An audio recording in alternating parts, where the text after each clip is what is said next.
ബഹുമാനപ്പെട്ട മന്ത്രി ബേക്കൽ ടൂറിസത്തിൻ്റെ പ്രാധാന്യത്തെക്കുറിച്ചും ബേക്കൽ ഇപ്പോൾ എത്തിയിരിക്കുന്ന അവസ്ഥയെക്കുറിച്ചുമൊക്കെ സൂചിപ്പിച്ചു.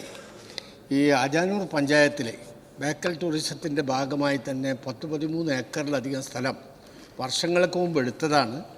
ആ ഭൂമി ഈ സർക്കാരിൻ്റെ കാലത്താണ് അതിനെ ഇൻവെസ്റ്റേഴ്സ് മീറ്റിൻ്റെ ഭാഗമായി ചിലർ പുതുതായി അവിടെ കടന്നു വരാൻ തയ്യാറായത്.